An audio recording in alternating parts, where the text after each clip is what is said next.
Brainy Dose presents the 5 stages of relationships. Falling in love is something that just about everybody goes through in their lifetime, even if it's only once. When you fall in love with somebody, you begin to realize that being in love isn't the hard part. The hard part is working to maintain the relationship. Every relationship is different, which is why it's difficult to navigate your way through them. You can't always use techniques that have worked for you and your other partners in the past. From what we can tell, relationships typically go through 5 stages. The way you handle these bumps in the road will predict how the relationship itself will turn out. It's difficult for a lot of people to recognize these stages in relationships. However, the inability to recognize what is happening in your relationship can easily cause it to fall apart. Learning to identify these stages and how they affect your relationship will come in handy when you and your partner are going through them. 1. The romance stage.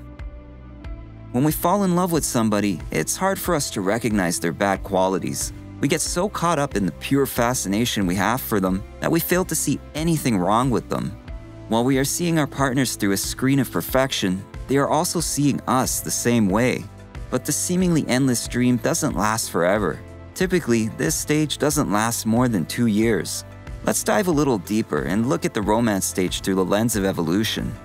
When the human race developed, nature wanted to create something to ensure that our species wouldn't become extinct. Thus, human beings were born with reproductive organs and thought processes to communicate our feelings toward one another. As nature continued to adapt, humans eventually developed the feeling we now call love.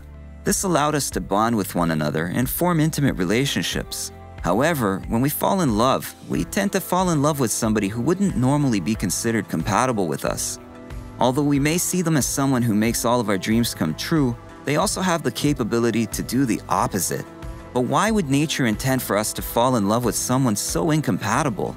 Typically, we fall in love with people because their personality traits are opposite to ours. This allows us to fit together like pieces of a puzzle. This person's good traits compensate for our bad ones, and vice versa. And when you fit these 2 puzzle pieces together, it creates a new piece. A piece that the puzzle could never be complete without. A piece of nature more resilient and more likely to survive and ensure the continuation of the human species. When we look back on it, we often wonder how we could have fallen in love with somebody who was so different from ourselves.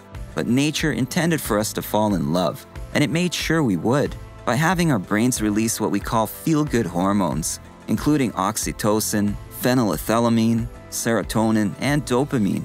These hormones give aid to a biochemical process that rids us of stressors and fills us with infatuation. This is why it's so hard for us to recognize our partner's flaws. These hormones hide our flaws and encourage us to do whatever we can to keep the romance alive. While we aren't actually lying to our partners, we're wearing a mask of adoration. Taking off this mask and revealing who we really are may influence our partner to leave, so we keep it on. Knowing this, in order to avoid any major confrontations or confusion with your partner, you can work on bringing up somewhat difficult topics with them, such as whether or not you both want children or wish to be married. Although this infatuation stage makes it seem like everything is fine and peachy, it inevitably wears off. At this point in time, you may look at your partner and realize out of nowhere that they're the most incompatible person to yourself that you could ever think of. This tends to happen when either of you begin to worry about a sort of permanence in the bond. This could include dating exclusively, moving in together, getting engaged, or whatever else may worry you when it comes to permanency. This is where the next stage kicks in. 2. The power struggle stage. When we think of relationships, we tend to think of the picture-perfect ones that we see in movies or read about in novels. This makes it easy for us to assume that our relationships can never be perfect unless they're identical to the ones we've seen portrayed. This stage causes a lot of tension and pain between partners due to the fact that the peachy keen love you once had has disintegrated before your eyes.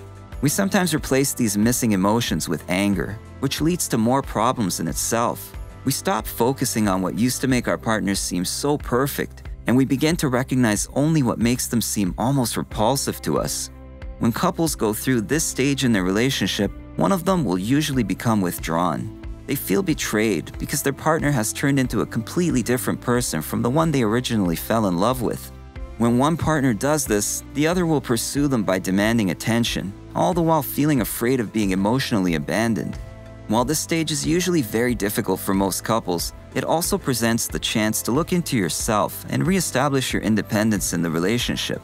Sometimes this stage takes a toll on people, and they begin thinking that all of their effort was just a waste, and it would take too much work to rebuild what they once had. This is when couples tend to split apart in order to search for somebody who they think would be more suitable for them. This is also why most divorces happen during this stage. 3. The stability stage. If you and your partner learn to confront each other respectively about your issues and recognize your own issues as well, you move on to this stage. After getting through the bumps in the road, you and your partner fall into a deeper and more thrilling love than ever before. Although you may have wanted to at first, you now realize that you cannot change your partner, and you have no wish to try anymore. You see them for everything that they are, the good and the bad, and you're willing to accept it. Although most individuals would want to plant themselves into the stage of a relationship, doing so can make it easy for them to become bored. After a while, you may begin to realize that the thrill of being in love is wandering away, and you need something special to keep it alive. Partners typically resolve these issues by creating shared experiences and maintaining the feeling of adventure in their relationship. 4. The commitment stage. When it comes to relationships, people often associate commitment with marriage, even though that's not typically what this stage is supposed to represent. However, while many couples make the mistake of marrying while still in the romance stage of their relationship, this is the stage in which you and your partner are actually ready for marriage. When you and your partner reach this stage, you have both realized that you don't need each other, you both want each other. You've recognized that you both have faults and neither of you are perfect. But even though you recognize these shortcomings, you still desire to be with each other, and you both fall into an endless wave of balanced, adventurous freedom. With that said, many people trick themselves into believing that since they've gotten this far and it feels so good, that their work as a team must be done. Often they also tend to sacrifice their own goals in life to spend more time with their significant other instead, or they become lazy in maintaining their emotional connection.